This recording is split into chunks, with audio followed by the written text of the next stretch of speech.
Let us discuss about the next important concept. This is the concept of refractive index.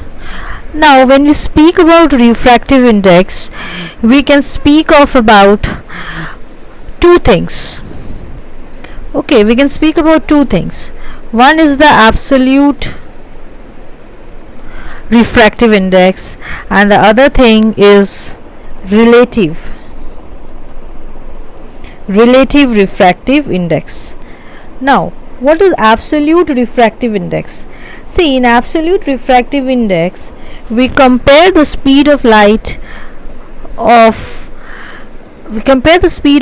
in a medium with the speed of light in air or vacuum. For example, say the symbol of absolute refractive index is n. N will be simply the ratio of speed of light in vacuum or air to the speed of light in that medium. For example, I want to find out the absolute refractive index of glass. I am writing Ng. Ng means refractive index of glass. So see, it will be speed of light in air by speed of light in glass.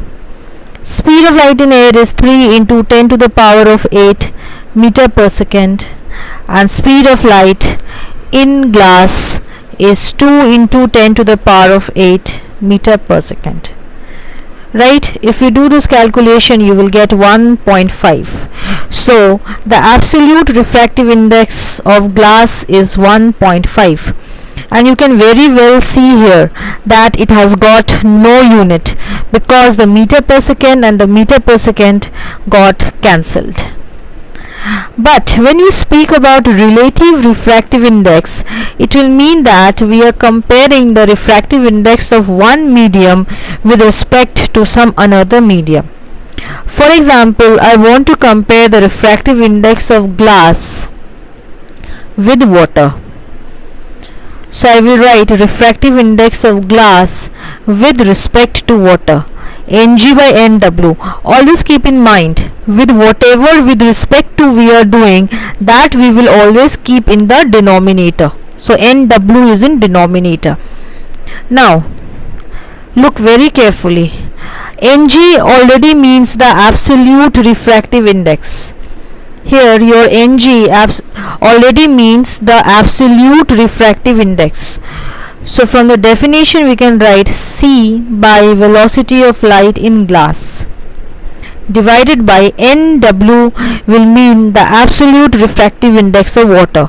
So C by V of water.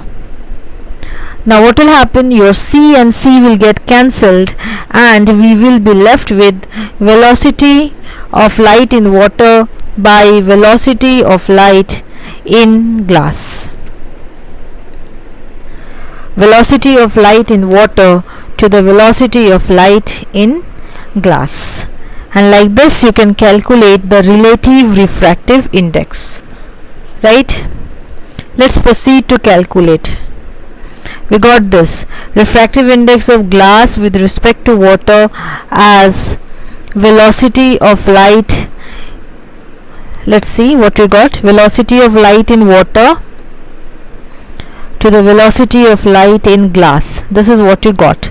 Now velocity of light in water, we should know it is 2.25 into 10 to the power of 8 meter per second, and velocity of light in glass is 2 into 10 to the power of 8 meter per second.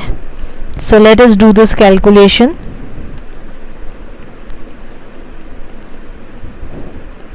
Once again the unit is going to get cancelled.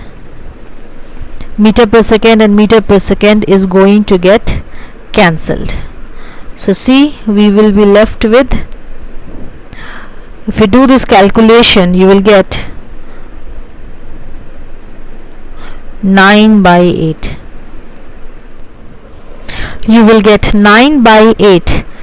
If you divide it, you will get 1.125. So this is the refractive index of glass with respect to water. Let me write here NGW.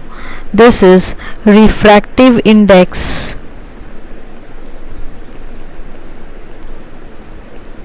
of glass with respect to water.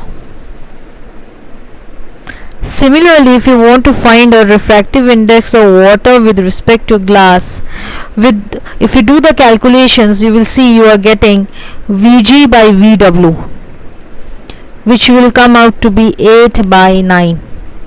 Sorry, I have overwritten it.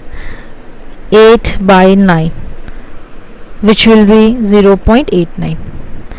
Actually, the refractive index of first medium with respect to second is simply the reciprocal of refractive index of second medium with respect to first. Always keep this in mind. This is how the relative refractive index is related. Now let us proceed to find the relation of refractive index with velocity and wavelength of light. Relation of refractive index with velocity. With velocity you already know. Mainly we will find out with wavelength. Refractive index with velocity and wavelength. Now, just now I have defined the absolute refractive index. Absolute refractive index is simply speed of light in air by speed of light in that medium, whichever medium's refractive index you want to find out, right? And if I want to find out the relative refractive index of, say, some first medium with respect to another, then I will write refractive index of first medium divided by refractive index of second medium. Now N1 here means the absolute refractive index. So absolute refractive index, we will write velocity of light in air by velocity of light in that medium divided by N2. N2 we will write there C by V2, which will, if you do the calculation, you will get V2 by C. So your C and C will get cancelled, you will get V2 by V1. Now till here you knew already. From this step we will try to find out the relation between the wavelength. So let me write here refractive index of first medium with respect to another. I got V2 by V1, velocity of light in second medium by velocity of light in first medium. Now for a wave, for any wave, whether it is light wave or sound wave, we already know this relation. V is equal to f lambda, velocity is equal to frequency into wavelength. Now remember, whenever refraction takes place, the wavelength of light, the velocity of light changes as well as the wavelength changes, but frequency remains constant. Means when light is passing from one medium to another, the speed of light is changing. The velocity of light, it is better to say velocity because the direction is changing. The velocity of light changes, the wavelength of light changes, but frequency remains constant. So see here, in place of V2 I will write f lambda. In fact f lambda 2. Lambda 2 is denoting the wavelength in the second medium. Similarly for V1 I can write f into lambda 1. Now frequency is not changing. It is remaining f and f and it is getting cancelled. So see, from here we got this relation also. Refractive index of first medium with respect to second, I am getting wavelength of light in second medium by wavelength of light in the first medium. So this is one important relation. Now students, if you are liking my lecture, if you are really understanding and benefiting from it, don't forget to like, share and subscribe my channel.